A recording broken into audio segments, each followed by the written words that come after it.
आप सभी का स्वागत करती हूँ मैं इस अपनी फैमिली ब्लॉग में। और आप सभी को धन्यवाद करना चाहती हूँ कि आप सब लोग मुझे सपोर्ट कर रहे हैं, प्यार दे रहे हैं और मेरी वीडियो को पसंद भी कर रहे हैं। और आप लोग अपना प्यार सपोर्ट इसी तरह मेरे लिए बनाए रखिए। मैं इस टाइम कोई भी ब्लॉग नहीं बना रही हूँ, आप लोगों ने देखा भी होगा, क्योंकि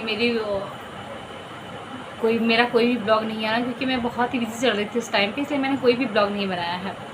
बट मैं आज सोच रही थी कि आप लोगों से बातें करूँगा और ब्लॉग बनाऊँ, तो मैं आज ब्लॉग बना रही हूँ। और ये ब्लॉग मेरा लेडीज़ स्पेशल होने वाला है। ये वीडियो मेरा लेडीज़ स्पेशल इसलिए होने वाला है क्योंकि जो मेरे साथ हुआ था, आपने मेरे ब्लॉग के ज़रिए आपको पता ही होगा कि मैं बीच में काफ़ी ज़्यादा बीमार हो गई थी। क्या हुआ था मेरे साथ, मैंने आपको बोला था कि मेरे साथ क्या हुआ और क्यों हुआ, ये सब मैं आपसे शेयर ज़रूर करूँगी। बट मुझे टाइम नहीं मिल पाया, जिसकी वजह से मैं शेयर नहीं कर पाई। बट आज मैं करने वाली हूँ आप लोगों से वो सब सारी बातें शेयर करूँगी और एक एक बात बताऊँगी, जिसकी वजह से जो गलती मैंने की अपनी लाइफ में, वो गलती आप ना करें। और मैं तो भगवान से यही मनाती हूँ कि ऐसा कुछ भी किसी के साथ ना हो, जो चीज़ मेरे साथ हुआ वो कभी किसी के साथ ना हो। मेरी शादी के 10 साल हो चुके हैं और शादी के बाद ही के कुछ दिनों के बाद ही मुझे एक बेटा हुआ, जो कि सब कुछ ठीक था। मेरे प्रेगनेंसी में मुझे कोई भी प्रॉब्लम नहीं आई थी, मैं एकदम ठीक ठाक थी। बट ये हुआ था कि वो सीजर से हुआ था। तो जब वो 4 साल का होने का मैक्सिमम 4 साल के होने को आ गया था, तो घर वाले बोले कि आप सेकंड बेबी कर लो। बट क्या था कि मेरा सीजर से हुआ था वो बेटा, तो मैं ये चाहती थी कि दोनों बच्चों में कम से कम मैक्सिमम 5 साल का गैप तो होना ही चाहिए। तो फिर मैंने यही सोचा था। तो जब 4 साल का हुआ, 4 साल का हुआ ही नहीं था, तभी उसको काफ़ी ज़्यादा वो मेरा बेटा बीमार हो गया था, जिसकी वजह से हम उसको आईसीयू में 1 हफ्ते उसको आईसीयू में रखे थे। तो मैंने सोचा अगर मैं सेकंड बेबी करती हूँ तो मैं इसका ध्यान नहीं दे पाऊँगी अपने बेटे का। तो मैंने नहीं किया सेकंड बेबी, नहीं मतलब मैंने कोई प्लान ही नहीं किया। तो उसको देखते देखते फिर ऐसे समय बीतते ही चले गए। तो फिर बीच में आया लॉकडाउन में मैं अपने मायके गई हुई थी। तो फिर मुझे वहाँ पे जाके पता चला किसी तरह से, मतलब लॉकडाउन में तो वैसे भी घर से निकलना मुश्किल था, बट मैं किसी तरीके से अपने मायके चली गई थी। तो मैं मायके जब गई तो तब मुझे जाकर वहाँ पता चला कि मैंने कंसीव किया है, मुझे सेकेंड बेबी मतलब होने वाला है। तो मैंने फ़ोन पे यहाँ पे सबको बताया। घर वाले बहुत ज़्यादा खुश थे, क्योंकि एक बेबी से दूसरा बेबी आने में काफ़ी टाइम लग गया था, 6 साल का गैप हो गया था। तो सब खुश थे। बट मेरी खुशी और हम सब की खुशी 15 दिन तक बस टिकी। 15 दिन के बाद ही मैंने अबॉर्ट कर दिया, मेरा बच्चा ख़राब हो गया। तो उस टाइम मैं अपने ससुराल मायके में ही थी, तो मैंने वहाँ से बताया। तो फिर सेकंड दिन, अगले दिन मैं किसी तरह से शाम के टाइम पे यहाँ पे आई। फिर उसके नेक्स्ट डे मैं जाके डॉक्टर को दिखाई, अपने लोकल डॉक्टर को मैंने दिखाया। तो वो लोग बोले कि सब कुछ ठीक है, कोई दिक्कत नहीं है, मतलब बच्चा था तो अबॉर्ट हो गया है बस, और कोई दिक्कत नहीं। बट मेरे घर वाले चाहते थे कि नहीं, अल्ट्रासाउंड आप करो, अल्ट्रासाउंड करके देख के बताओ, या फिर अगर बच्चा अबॉर्ट होता भी है तो बच्चे का मतलब कुछ भी ऐसा कुछ तो नहीं है कि जो बच्चे का पेट में पड़ा रह जाए, जिसकी वजह से आगे जाके हमें दिक्कत हो। फिर इन्होंने ज़बरदस्ती करा के अल्ट्रासाउंड भी करवाया। बट अल्ट्रासाउंड करने के बाद भी डॉक्टर ने बोली आपको कोई दिक्कत नहीं है, सब कुछ ठीक है, आपका बेबी आपकी बीवी एकदम ठीक है, कोई प्रॉब्लम नहीं है, बच्चा अबॉर्ट कर दिया है और सब कुछ क्लीन है, कोई दिक्कत नहीं है। तो फिर मैं आ जाती हूँ घर पे। फिर क्या होता है कि अगले महीना फिर मेरे साथ वही होता है कि मेरी फिर से पीरियड मिस हो जाते हैं। तो फिर मैं टेस्ट करती हूँ, तो टेस्ट से मुझे पता चलता है कि मैंने फिर से कंसीव कर लिया है। तो मैं अपने घर में सबको बताती हूँ कि मेरे साथ ऐसा हो गया है। तो मम्मी लोग सब लोग बोली कोई बात नहीं है, जैसे पहला बच्चा अबॉर्ट हो जाता है तो उसके सेकेंड बेबी भी बहुत जल्दी आ जाता है, तो हो सकता है तुम्हारे साथ भी ऐसा ही कुछ हुआ होगा। बट ये नहीं था। उसी टाइम मेरी बीमारी शुरू हो रही थी मुझे, और मुझे ये बात पता नहीं था कि हमारी बीमारी, क्योंकि मैंने किसी से सुना नहीं था, किसी भी चीज़ के बारे में मुझे जानकारी नहीं थी। तो ये बस हमें यही पता था, मतलब जो सुनते थे मम्मी से या फिर किसी और से सुनते थे, बस हमें वही पता रहता था कि हाँ यही सही है, ये राइट है, ये रॉन्ग है। तो फिर वही हुआ। फिर 15 दिन मतलब ओवर जब हुआ तो फिर से मैंने मतलब अबॉर्ट हो गया। तो फिर मैं एकदम परेशान हो गई कि मतलब 15-15 दिन हो के क्या हो रहा है, मतलब ऐसा करके। तो मैंने ना डॉक्टर ही चेंज कर दिया। जब मैं डॉक्टर चेंज कर दी तो दूसरे डॉक्टर के पास जा रही हूँ, तो दूसरा डॉक्टर मुझे क्या बोल रहा है कि आप अल्ट्रासाउंड किया उसने, फिर वो बोला कि आपको गांठ है जिसकी वजह से आपकी 3 महीने दवाई होगी, आप ठीक हो जाओगे। बट कौन कहे कि ठीक होने के लिए मेरी तबीयत और बिगड़ती जा रही थी। और एक तो लॉकडाउन था, लॉकडाउन में इतनी प्रॉब्लम थी, आप सबने झेला होगा, आप सबने देखा होगा, एक भी डॉक्टर हाथ नहीं लगाती थी, ना एक डॉक्टर पास बैठा कि कोई बात ही क्लियर करती थी। बस आप अपनी रिपोर्ट उनको देते थे, सैनिटाइज करके अंदर जाता था, फिर अंदर से बाहर निकलता, बस आपको मैसेज के थ्रू, बात के जरिए ही पता चल जाता था कि आपको क्या प्रॉब्लम है और फिर क्या करना है। तो जैसे तैसे करके मैंने 3 महीने दवाई कराई, और 3 महीने में तो हर 15-15 दिन पे, हफ्ते बाद में मेरा अल्ट्रासाउंड भी सबसे दुनिया भर का करवा करवा के मुझे कोई भी आराम नहीं मिला। फिर उसके बाद से मैं चली गई, मैं आपको बताऊँ मैं बदलापुर से हूँ, तो फिर मैं यहाँ से चली गई बनारस, जौनपुर गई पहले मैं, फिर वहाँ पे भी दवाई कराई, मुझे कुछ नहीं मिला। फिर मैं बनारस चली, नवंबर का महीना था, मैं बनारस गई, अक्टूबर का महीना था, मैं अक्टूबर में बनारस गई। तो अक्टूबर में मुझे पता चला, तो वहाँ के डॉक्टर क्या बता रहे हैं कि आपको फेब्रॉइड है। उन्होंने बोला फेब्रॉइड है, और ये क्या है कि मैं, और आपको मतलब बता देती हूँ, मैं बनारस में पूरा 10 से 12 दिन घूमी हूँ, सिर्फ डॉक्टर के पास। मैंने उनसे कंसल्ट किया है, उनको फ़ीस दी, उनसे कंसल्ट किया, फ़ीस दी, कंसल्ट किया, कि ताकि बस ठीक हो जाऊँ किसी भी तरीके से। और उस टाइम पे बड़े बड़े हॉस्पिटल से सब रिटायर्ड डॉक्टर थी जिससे मैं कंसल्ट की हूँ, और सारे डॉक्टर मुझे पर्दे के पीछे से मेरा रिपोर्ट जाता था, और पर्दे से के पीछे से वो देखती थी, और वो वहीं से बता देती थी कि क्या क्या, मेरा रिपोर्ट देख के मतलब मुझे बताती थी क्या क्या आपके साथ कैसा हुआ।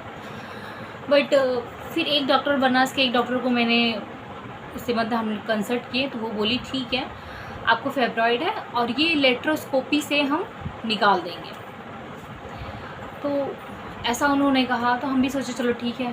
उन्होंने ऑपरेशन के लिए अलग डेट भी बताई, और काफ़ी बड़ा अमाउंट भी बताया कि आपको इतना सब कुछ लेके आना है और तब जाके ऑपरेशन होगा। तो मैं लेके भी गई हॉस्पिटल। जिस दिन वो क्या कहते हैं दिवाली था, उसके एक दिन पहले मैं गई भी ऑपरेशन कराने के लिए अपना।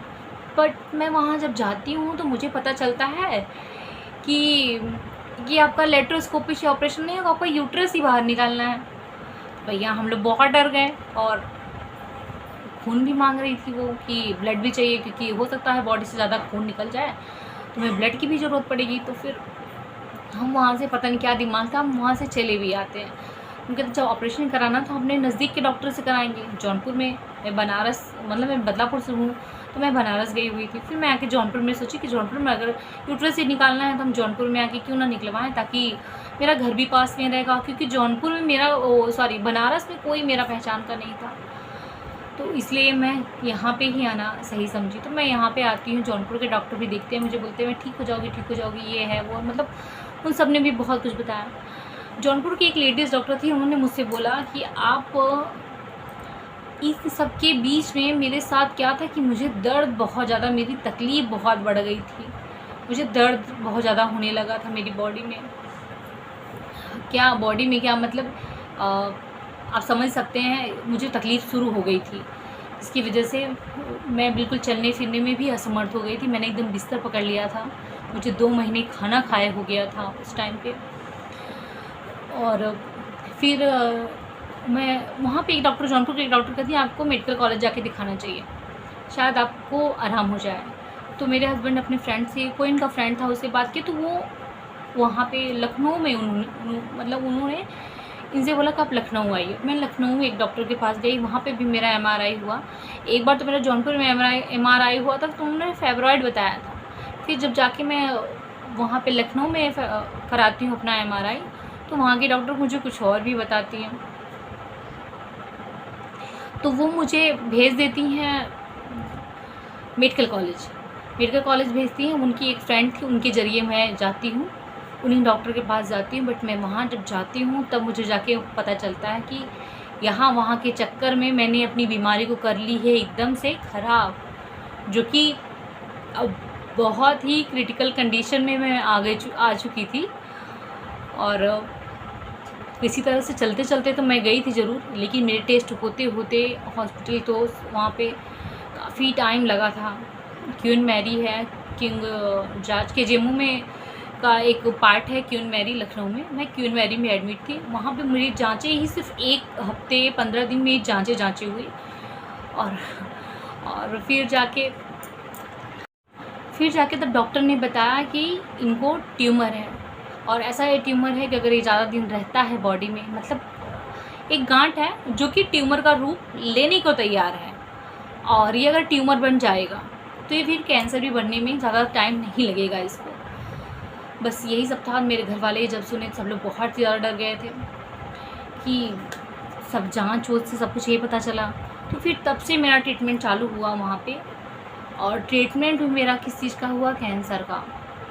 वो इसलिए कराई डॉक्टर कि अगर बाय द वे, वैसे तो उसको मोरल प्रेगनेंसी कहते हैं, आप शायद नेट पे सर्च करेंगे तो आपको पता भी चल जाएगा।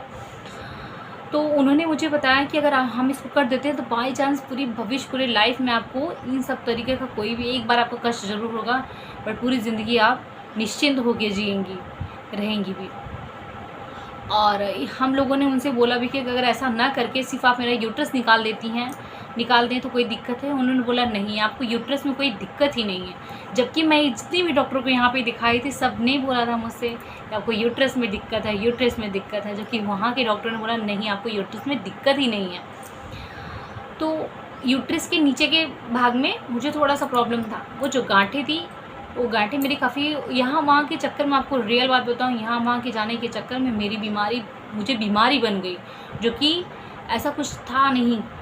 बट मेरे देर करने की वजह से, मैं सही जगह पहुँचने के चक्कर में, गलती मैंने ये की थी कि जब भी मेरे हस्बैंड मुझसे पूछते थे, मेरे घर वाले मुझसे पूछते थे कि तुम ठीक हो, बट मैंने हमेशा कहा कि मैं ठीक हूँ। वो इसलिए क्योंकि मैं सोचती थी कि मैं अपने लोकल में दिखाऊंगी तो अच्छा है, अगर मैं कहीं और जाती हूँ तो मुझे पब्लिक ट्रांसपोर्ट यूज करना पड़ेगा। उस टाइम चल रहा था कोरोना। पब्लिक ट्रांसपोर्ट यूज़ करने का मतलब है कि खुद तो तुम परेशान हो ही, बट तुम्हारे साथ साथ जो है वो भी परेशान होगा। मैं इसी डर में रहती थी कहीं मुझे तो कुछ भी हो जाए, बट मेरे साथ जो जा आ रहा है उसको कुछ ना होने पाए। बस इसी के चक्कर में मैंने अपने आप को सबसे झूठ बोलती रही, जो कि मेरी बीमारी काफ़ी बड़ा रूप ले ली। जब काफ़ी बड़ा रूप ले लेती है तब मैं जाके बनारस, जौनपुर, यहाँ सब भागने लगती हूँ। जब मुझे लगता है कि अब बहुत ज़्यादा हो रहा है, अगर मैं नहीं बताती, फिर मेरा खाना पीना भी एकदम छूट गया था। मैंने 4 महीने अन्न मुँह में डाला ही नहीं था, एकदम बिस्तर पड़ गई थी। और मेरी फैमिली मुझे बहुत सपोर्ट की है। मैं आपको इसके बारे में कभी ज़रूर बताऊँगी, अपनी फैमिली से आपको ज़रूर मिलवाऊँगी। मेरी बीमारी भी ठीक हुई और काफ़ी समय तो ज़रूर लगा मुझे उसमें। मेरी बीमारी तो ठीक हो गई। फिर बीमारी के 6 महीने बाद ही मैंने फिर से कंसीव किया, वो भी मेरी डॉक्टर के सजेशन पे, डॉक्टर के ट्रीटमेंट में थी मैं। तो उन्होंने मुझे ऐसा बोला करने के लिए कि आप कंसीव करो, मैं उसको देखूंगी बच्चा। कंसीव किया और आपने देखा भी है मेरी प्यारी बिटिया को। एक मेरी प्यारी सी बच्ची भी हो गई है और मेरा परिवार अब पूरा मेंटेन है, फैमिली मेरी कंप्लीट है। वही आप सबकी दुआ से। बस मैं यही चाहती हूँ कि जो गलती मैंने अपनी लाइफ में की है कि अपने फैमिली वाले को नहीं बता के, यहाँ तक खास जो हमारे हस्बैंड होते हैं हमारे सबसे ज़्यादा करीब होते हैं, बट उनसे कभी कोई बात नहीं छिपानी चाहिए। ये लॉकडाउन के चक्कर में, कोरोना के चक्कर में मैंने कभी भी नहीं बताया। मैंने पहले कभी भी कोई खुल के बातें नहीं की। जब भी ये मुझसे पूछते आप ठीक हो, हाँ मैं ठीक हूँ, मैंने यही कहा। क्योंकि अगर मैं कहीं और जाती हूँ, इनका हमेशा से मन था मैं कहीं बाहर जाके दिखाऊँ डॉक्टर को, पर मैं यही चाहती थी कि नहीं, बाहर जाएंगे तो पब्लिक ट्रांसपोर्ट यूज करेंगे, ये बीमार हो जाएंगे। सिर्फ यही डर, किसी एक को बचाने के चक्कर में, इनको बचाने के चक्कर में मैंने खुद को बीमार किया, साथ साथ पूरी फैमिली को भी। क्योंकि मेरे साथ जब मैं लखनऊ में जाके रही तो एक डेढ़ महीना मैं घर नहीं वापस आती थी। मेरी पूरी फैमिली ऐसे लवारिसों के जैसे पड़ी रहती थी हॉस्पिटल के अगल बगल। और वो हॉस्पिटल भी ऐसा हॉस्पिटल था कि वहाँ पे जेंट्स तो बिल्कुल अलाउड ही नहीं थे। मैं जिस दिन हॉस्पिटल में एडमिट हुई उस दिन के बाद से मैं अपने हस्बैंड से पूरा 29 दिन 29 डे बाद मिली थी। उनको पहली बार मैंने देखा था। इतना जब आप काफ़ी बीमार होते हो ना, आपको ज़्यादा तकलीफ़ होती है, आप जिसको ज़्यादा प्यार करते हो सबसे ज़्यादा आपको उसकी ही याद आती है। बट वो कहीं और बाहर से परेशान हो रहे हैं, मैं तो एडमिट होकर परेशान हो रही थी क्योंकि मैं उनको देख नहीं सकती थी। मेरी भगवान से यही दुआ है, आप सब स्वस्थ रहें, मस्त रहें और अपनी ज़िंदगी में खुश रहें। बस अपनों से, जो आपके सबसे ज़्यादा करीब है, उससे अपनी कोई बीमारी ना छुपाएं। खासकर तो इंटरनल प्रॉब्लम अगर आपको कोई भी होती है तो आपको उसको तुरंत जांच कराएं और अच्छे डॉक्टर से संपर्क करें। मेरे चक्कर में इधर उधर घूम के अपनी बीमारी को बढ़ाएं ना। धन्यवाद।